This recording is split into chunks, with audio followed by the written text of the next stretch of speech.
오늘은 60대 이후의 삶의 질을 크게 떨어뜨리는 절대 하지 말아야 할 5가지 습관에 대해 이야기해 보려 합니다. 우리는 길어진 수명만큼 건강하고 활기찬 노후를 보내길 원합니다.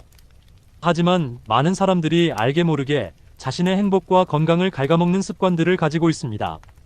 이런 습관들은 마치 천천히 진행되는 독과 같아서 그 해로운 영향이 바로 눈에 띄지 않지만 시간이 지날수록 삶의 질을 현저히 떨어뜨립니다. 여러분의 구독과 좋아요가 더 좋은 콘텐츠를 만드는 큰 힘이 됩니다. 영상이 도움이 되셨다면 좋아요 버튼 꾹 눌러주세요. 건강한 노후 생활에 관한 더 많은 정보가 궁금하시다면 구독과 알림 설정도 함께 해주세요. 오늘 소개해드릴 5가지 습관은 단순히 피해야 할 행동만을 알려드리는 것이 아닙니다. 각 습관에 대한 대안과 개선 방법도 함께 제시해드릴 예정이니 끝까지 시청해주시기 바랍니다. 그럼 이제 60대 이후에 반드시 피해야 할 습관들에 대해 하나씩 살펴보겠습니다. 첫 번째로 절대 하지 말아야 할 습관은 신체 활동을 줄이는 것입니다. 많은 분들이 나이가 들면서 이제 나이도 있고 쉬어야지라고 생각하며 움직임을 줄이게 됩니다. 특히 은퇴 후에는 일상적인 활동이 급격히 감소하는 경우가 많습니다. 출퇴근이 없어지고 회사에서의 움직임도 사라지면서 자연스럽게 활동량이 줄어들죠. 하지만 이것은 노년기에 할 수 있는 가장 위험한 선택 중 하나입니다. 하버드 의대의 연구에 따르면 신체 활동의 감소는 근육량 감소, 심혈관 건강 악화, 인지 기능 저하, 면역력 약화 등 다양한 건강 문제로 이어집니다. 특히 사용하지 않으면 잃게 된다는 말은 노년기 근육에 정확히 적용됩니다. 근육은 60대부터 매년 약 3%씩 감소하는데 이를 근감소증이라고 합니다. 활동을 줄이면 이 속도는 더 빨라집니다. 73세의 박영호 할아버지는 67세에 은퇴한 후 집에서 TV만 보며 지내다가 2년 만에 다리 근력이 크게 감소해 계단을 오르내리기조차 힘들어졌습니다. 당시에는 그저 나이 때문이라고 생각했어요. 하지만 의사 선생님께서 운동 부족이 주원인이라고 하시더군요. 그는 의사의 권유로 매일 30분씩 걷기를 시작했고 점차 시간을 늘려 지금은 하루 1시간 이상 걷습니다. 6개월 정도 꾸준히 하니 달라지더라고요. 이제는 손주들과 놀아줄 때도 쉽게 지치지 않아요. 신체 활동 줄이기의 대안은 무엇일까요? 첫째, 규칙적인 걷기를 생활화하세요. 하루 30분 이상, 주 5일 이상의 걷기는 건강 유지에 필수적입니다. 둘째, 근력 운동을 주 2, 3회 실시하세요. 복잡한 기구가 필요한 것이 아닙니다. 간단한 스쿼트, 벽에 기대어 하는 팔굽혀 펴기, 의자에서 일어섰다 앉기를 반복하는 것만으로도 충분한 효과를 볼 수 있습니다. 셋째, 일상 활동을 의식적으로 늘리세요. 엘리베이터 대신 계단 이용하기, 장 보러 갈 때 조금 더 걷기, 집안일 적극적으로 하기 등 사소해 보이는 활동들이 모여 큰 차이를 만듭니다. 넷째, 취미 활동을 통해 즐겁게 움직이세요. 댄스, 요가, 태극권, 수영, 자전거 타기 등 자신이 즐길 수 있는 활동을 찾아보세요. 다섯째, 사회적 활동과 신체 활동을 결합하세요. 동네 걷기 모임이나 등산 동호회에 가입하는 것은 운동 효과와 함께 사회적 교류의 기회도 제공합니다. 76세 김정숙 할머니는 처음에는 무릎이 아파서 운동하기 싫었어요. 하지만 가만히 있으면 더 악화된다는 말에 용기를 내어 수중 걷기를 시작했죠. 1년이 지난 지금 무릎 통증도 줄고 체중도 5kg 감량했어요. 무엇보다 기분이 좋아졌어요. 라고 말합니다. 신체 활동은 단순히 몸을 위한 것이 아닙니다. 활발한 신체 활동은 우울증 예방, 수면 질 향상, 인지 기능 유지에도 큰 도움이 됩니다.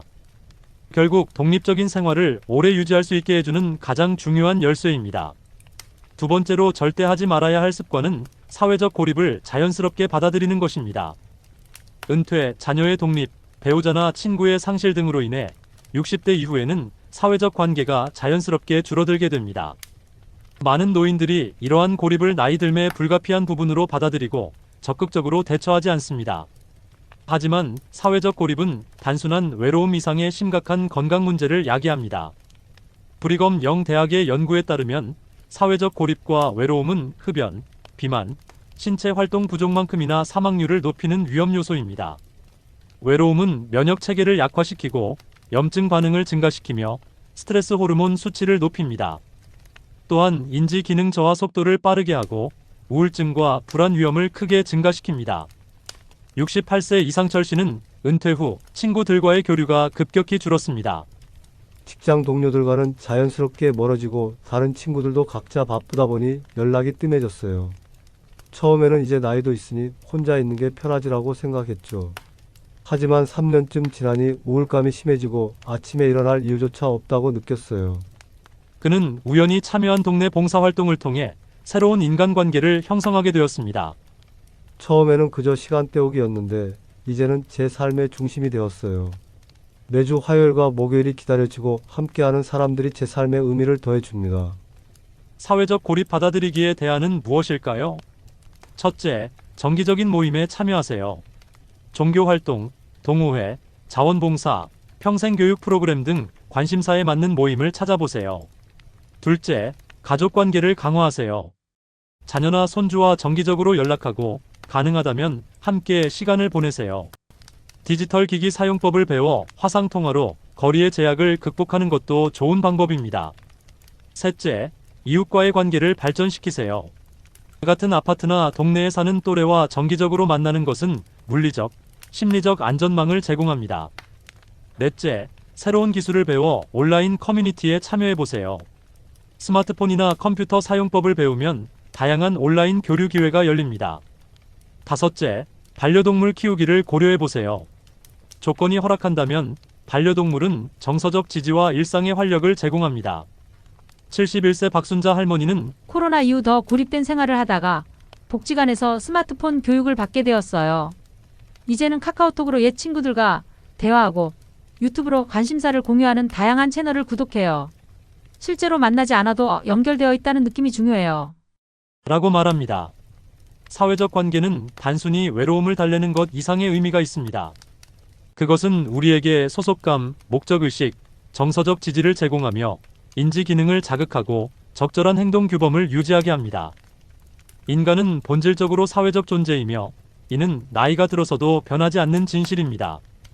세 번째로 절대 하지 말아야 할 습관은 새로운 배움을 거부하는 것입니다. 이 나이에 뭘 또 배워? 나이 들면 머리가 안 돌아가. 젊은 사람들 세상이니 나는 빠지는 게 낫지. 이런 생각들이 새로운 지식과 기술을 배우는 것을 막고 있지는 않은지요? 지속적인 학습과 새로운 도전을 거부하는 것은 인지 기능 저하를 가속화하고 우울감을 증가시키며 사회적 고립을 심화시키는 악순환을 만들어냅니다. 뇌 과학자들은 사용하지 않는 뇌는 퇴화한다고 말합니다. 새로운 정보와 기술을 습득하는 과정은 뇌의 새로운 신경 연결을 형성하고 인지 예비력을 강화하여 치매와 같은 인지 장애에 대한 방어력을 높입니다. 77세 최병호 할아버지는 평생 택시 운전을 하다 은퇴한 후 디지털 기기 사용을 거부했습니다. 처음에는 스마트폰도 필요 없다고 했어요. 그런데 점점 더 많은 서비스가 디지털화되면서 불편함이 커졌죠. 은행에 가도 병원에 가도 키오스크 사용법을 몰라 당황하는 일이 많았어요. 그는 결국 복지관의 디지털 교육 프로그램에 참여했습니다. 처음에는 정말 어려웠어요. 하지만 포기하지 않고 계속 배웠더니 이제는 스마트폰으로 뱅킹도 하고 택시도 부르고 음식도 주문해요. 세상이 넓어진 기분이에요. 무엇보다 나도 할 수 있다는 자신감이 생겼습니다. 새로운 배움 거부하기의 대안은 무엇일까요? 첫째, 디지털 리터러시를 향상시키세요. 스마트폰, 컴퓨터, 키오스크 등 기본적인 디지털 기기 사용법을 배우는 것은 현대 사회에서 독립적인 생활을 유지하는 데 필수적입니다. 둘째, 취미를 통한 학습을 시도해보세요. 음악 배우기, 그림 그리기, 외국어 공부, 요리 등 관심 있는 분야에서 새로운 기술을 습득하는 것은 즐거움과 성취감을 줍니다. 셋째, 독서 습관을 기르세요. 책은 새로운 지식과 관점을 제공하는 가장 접근하기 쉬운 방법입니다. 종이책이 부담스럽다면 오디오북이나 큰 글씨 도서를 활용할 수도 있습니다. 넷째, 평생교육 프로그램에 참여하세요. 대학의 노인 교육 프로그램, 복지관의 다양한 강좌, 온라인 강의 등 배움의 기회는 어디에나 있습니다. 다섯째, 젊은 세대와 교류하며 배우세요. 자녀나 손주에게 새로운 트렌드나 기술에 대해 물어보는 것은 세대 간 소통의 기회가 되기도 합니다. 82세 김영희 할머니는 처음 스마트폰을 배울 때 손주가 선생님이었어요. 아이에게 배우는 게 처음에는 부끄러웠지만 이제는 오히려 더 자주 연락하는 계기가 되었어요. 제가 몰랐던 앱을 알려주면 손주는 제가 알려주는 전통 요리법을 배우죠. 서로 가르치고 배우는 관계가 되니 더 가까워진 것 같아요. 라고 말합니다. 새로운 배움은 단순히 지식을 축적하는 과정이 아닙니다. 그것은 호기심을 유지하고 변화하는 세상에 적응하며 자기 효능감과 자존감을 높이는 과정입니다. 너무 늙어서 배울 수 없다는 말은 신화에 불과합니다. 배움에는 나이 제한이 없습니다. 네 번째로 절대 하지 말아야 할 습관은 건강 문제를 방치하는 것입니다. 나이 들면 이 정도 아픈 건 당연해. 병원에 가봐야 늙어서 그렇다고 할 텐데 이제 와서 약이나 먹으면 뭐해? 이런 생각으로 건강 문제를 그냥 참고 넘어가고 있지는 않으신가요? 많은 노인들이 통증이나 불편함을 나이 들매 자연스러운 과정으로 여기고 적절한 의료 조치를 취하지 않습니다. 또한 약물 복용 지시를 제대로 따르지 않거나 정기 검진을 미루기도 합니다. 하지만 이러한 방치는 작은 건강 문제를 심각한 상태로 악화시킬 수 있습니다. 예를 들어 초기에 발견하면 쉽게 치료할 수 있는 고혈압이나 당뇨를 방치하면 뇌졸중, 심장마비, 신장질환 등 생명을 위협하는 합병증으로 이어질 수 있습니다. 또한 노년기에는 여러 질환이 동시에 나타나는 경우가 많고 증상이 비전형적으로 나타날 수 있어 더욱 주의가 필요합니다. 69세 이명수 씨는 무릎 통증을 1년 넘게 참았습니다. 그냥 나이 들면 다 그런가 보다 했어요. 진통제 먹으면서 버텼죠. 결국 통증이 너무 심해져 병원을 찾았을 때는 이미 관절이 크게 손상된 상태였습니다. 의사가 왜 이제 오셨냐고 하더군요. 초기에 왔으면 간단한 치료와 운동으로 해결할 수 있었는데 이제는 수술까지 고려해야 한다고요. 건강 문제 방치하기의 대안은 무엇일까요? 첫째, 정기적인 건강 검진을 받으세요. 나이가 들수록 더 중요합니다. 고혈압, 당뇨, 콜레스테롤, 골밀도 등 기본적인 검사는 물론 연령대별로 권장되는 암 검진도 꼭 받으세요. 둘째, 새로운 증상이 나타나면 즉시 의료 전문가와 상담하세요. 나이 때문이겠지라고 단정 짓지 말고 전문가의 의견을 구하는 것이 중요합니다. 셋째, 약물 복용 지시를 정확히 따르세요. 필요하다면 약 복용 시간을 알려주는 앱이나 약통을 활용하세요.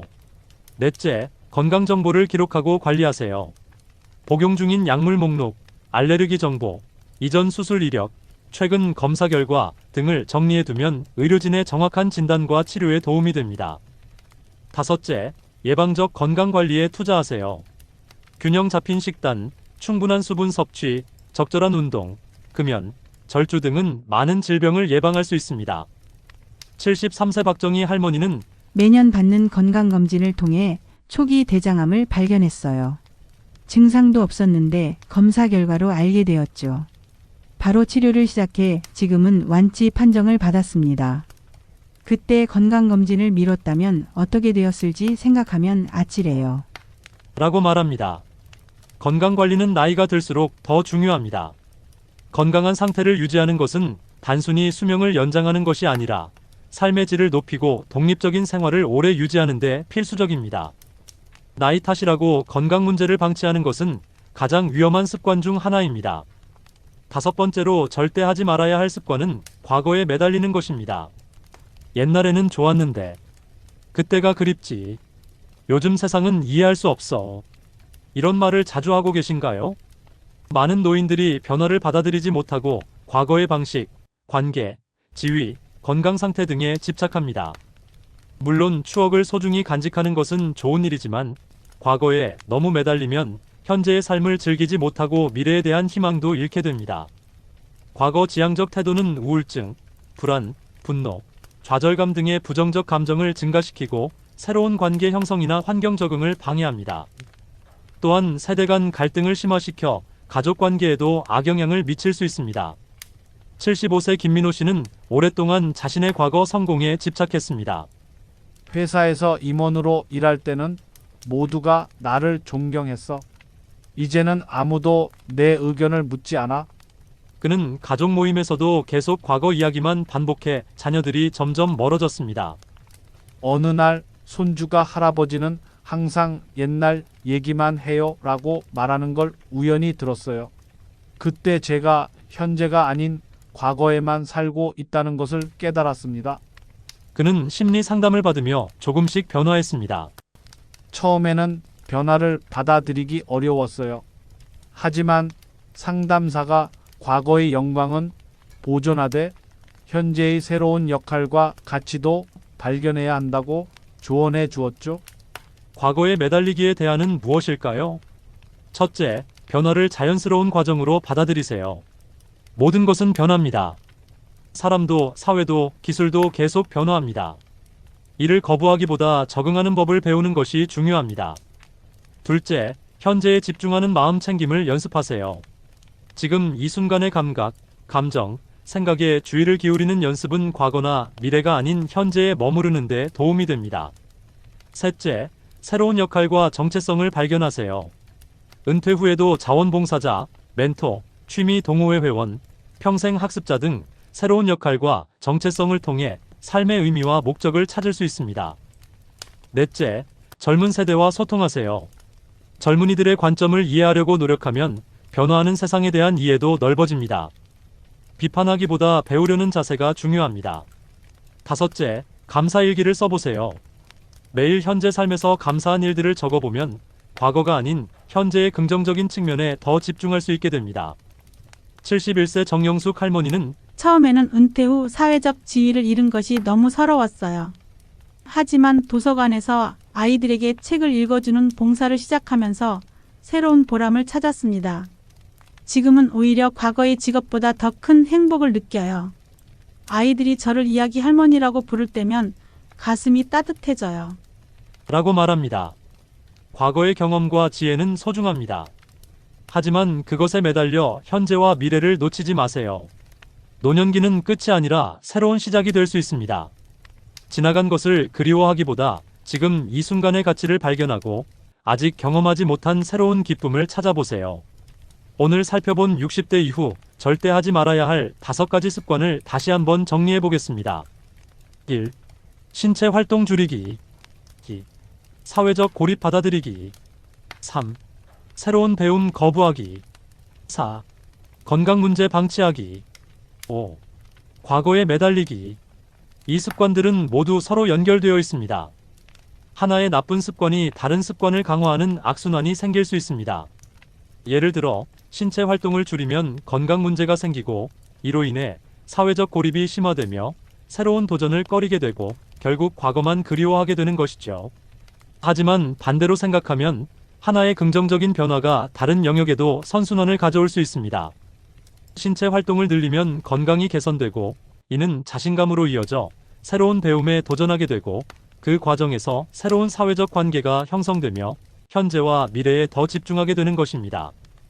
83세의 윤석중 할아버지는 78세에 뇌졸중으로 쓰러졌다가 재활 후 완전히 생활 방식을 바꾸었습니다.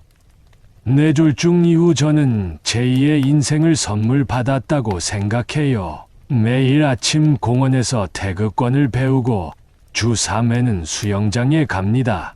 복지관에서 스마트폰 사용법도 배웠고 이제는 다른 분들에게 가르쳐드리기도 해요. 병원 예약도 꼬박꼬박 지키고 약도 잘 챙겨 먹습니다. 무엇보다 과거에 연연하지 않고 오늘을 즐기려고 노력해요. 5년 전보다 지금이 더 행복합니다. 이제 이 5가지 나쁜 습관에서 벗어나기 위한 실천 계획을 세워보겠습니다. 첫째, 다음 주부터 시작할 수 있는 작은 목표를 설정하세요. 예를 들어 매일 15분씩 걷기, 일주일에 한 번 친구에게 전화하기, 스마트폰 한 가지 기능 배우기 같은 구체적이고 실현 가능한 목표가 좋습니다. 둘째, 일상에 변화를 줄 수 있는 환경을 만드세요. 운동화를 눈에 잘 보이는 곳에 두기, 스마트폰 학습 앱 설치하기, 달력에 검진 일정 표시하기 등 작은 환경 변화가 습관 형성에 도움이 됩니다. 셋째, 지지그룹을 찾으세요. 비슷한 목표를 가진 사람들과 함께하면 동기부여가 됩니다. 걷기 모임, 노인 대학, 온라인 커뮤니티 등 다양한 선택지가 있습니다. 넷째, 진행 상황을 기록하세요. 일기나 체크리스트를 통해 자신의 변화를 기록하면 성취감을 느끼고 지속적인 동기부여가 됩니다. 다섯째, 자신에게 인내심을 가지세요. 오랜 습관을 바꾸는 것은 쉽지 않습니다. 실패해도 자책하지 말고 다시 시작하면 됩니다. 여러분, 나이는 단지 숫자에 불과합니다. 60대, 70대, 80대. 어느 나이에도 변화하고 성장할 수 있습니다.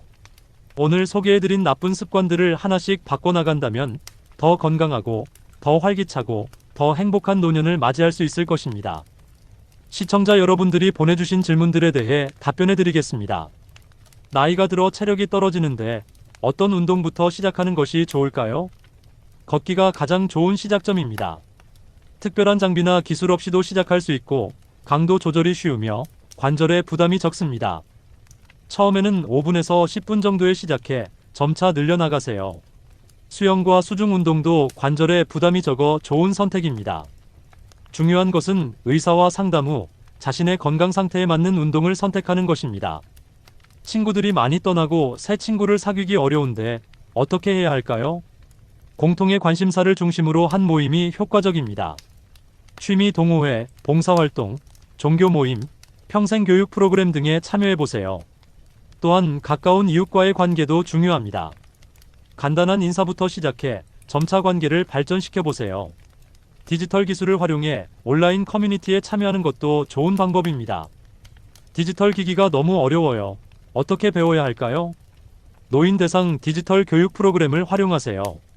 복지관, 주민센터, 도서관 등에서 무료 또는 저렴한 비용으로 교육을 제공합니다. 가족에게 도움을 요청하는 것도 좋은 방법입니다. 자녀나 손주에게 배우면 세대 간 유대감도 강화됩니다. 또한 노인을 위한 스마트폰 사용법 같은 책이나 유튜브 영상도 도움이 됩니다. 처음부터 모든 기능을 배우려 하지 말고 전화, 메시지, 사진 같은 기본 기능부터 천천히 익히세요. 건강검진에서 여러 문제가 발견되었는데 다 관리하기가 벅차요. 우선순위를 정하세요. 의사와 상담하여 가장 중요하고 시급한 건강 문제부터 관리하는 계획을 세우세요. 약물 복용이 복잡하다면 약 복용 알림 앱이나 약통을 활용하세요. 가능하면 가족이나 간병인의 도움을 받는 것도 고려해보세요. 생활습관 개선은 한 번에 모든 것을 바꾸려 하지 말고 한 가지씩 천천히 변화시켜 나가는 것이 중요합니다. 은퇴 후 무의미함을 느껴요. 어떻게 목적의식을 찾을 수 있을까요? 자원봉사는 목적의식을 찾는 좋은 방법입니다. 자신의 경험과 지식을 활용할 수 있는 봉사활동을 찾아보세요. 취미나 새로운 기술 배우기에 도전해보는 것도 좋습니다. 가족 내에서 새로운 역할을 찾을 수도 있습니다. 자녀나 손주에게 지혜와 경험을 전수하는 역할은 큰 보람을 줍니다. 또한 자서전을 쓰거나 가족 역사를 정리하거나 지역사회 프로젝트에 참여하는 것도 의미 있는 활동이 될 수 있습니다. 이 외에도 노년기를 더 풍요롭게 만들 수 있는 몇 가지 추가 조언을 드리겠습니다. 첫째, 수면의 질을 개선하세요. 좋은 수면은 신체적, 정신적 건강의 기본입니다. 규칙적인 취침 시간, 편안한 수면 환경, 취침 전 스크린 사용 제한 등이 도움이 됩니다. 둘째, 영양 섭취에 신경 쓰세요. 나이가 들면 신체적 변화로 인해 영양소 요구량이 달라집니다. 단백질, 칼슘, 비타민 D, 비타민 B12 등 충분한 영양소 섭취가 중요합니다. 셋째, 웃음과 긍정적인 태도를 유지하세요. 웃음은 스트레스 호르몬을 감소시키고 면역 체계를 강화합니다. 코미디 영화 보기, 유머 책 읽기, 즐거운 사람들과 시간 보내기 등을 통해 일상에 웃음을 더하세요. 넷째, 자연과 접촉하세요. 자연 속에서 시간을 보내는 것은 스트레스 감소, 기분 향상, 인지 기능 개선에 도움이 됩니다.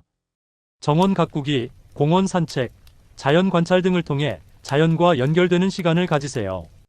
다섯째, 영적 건강도 소홀히 하지 마세요. 명상, 기도, 자연 속에서의 고요한 시간 등을 통해 내면의 평화를 찾는 것은 노년기의 중요한 과업입니다. 오늘 우리는 60대 이후 절대 하지 말아야 할 5가지 습관에 대해 알아보았습니다. 이 습관들을 피하고 건강한 대안을 선택한다면 여러분의 노년은 더 활기차고 만족스러운 시간이 될 것입니다. 나이 들면 피할 수 없지만 어떻게 나이 들어갈지는 우리의 선택에 달려 있습니다. 수동적으로 나이 드는 것과 적극적으로 나이 드는 것은 큰 차이가 있습니다. 미국의 소설가 마크 트웨이는 나이 들면 마음의 문제다. 만약 당신이 희망과 자신감, 그리고 성공에 대한 믿음을 잃지 않는다면 당신은 영원히 절다라고 말했습니다. 오늘 소개해드린 내용이 여러분의 삶에 작은 변화를 가져오길 바랍니다. 한 번에 모든 것을 바꾸려 하지 마시고 작은 것부터 시작하세요. 그 작은 변화들이 모여 큰 차이를 만들어낼 것입니다. 마지막으로 노년기는 끝이 아니라 새로운 시작이라는 것을 기억하세요. 이 시기에는 다른 어느 때보다 자유롭게 자신을 위한 삶을 살 수 있는 기회가 있습니다. 영상이 도움이 되셨다면 구독과 좋아요 부탁드립니다. 여러분의 소중한 경험과 지혜도 댓글로 나눠주세요. 노년기에 버려야 할 습관은 무엇인가요? 어떤 변화가 당신의 삶을 더 행복하게 만들었나요? 여러분의 이야기가 다른 분들에게도 큰 도움이 될 것입니다. 다음 영상에서 또 만나요. 시청해주셔서 감사합니다. 여러분의 행복한 동행입니다. 매일매일 행복하세요.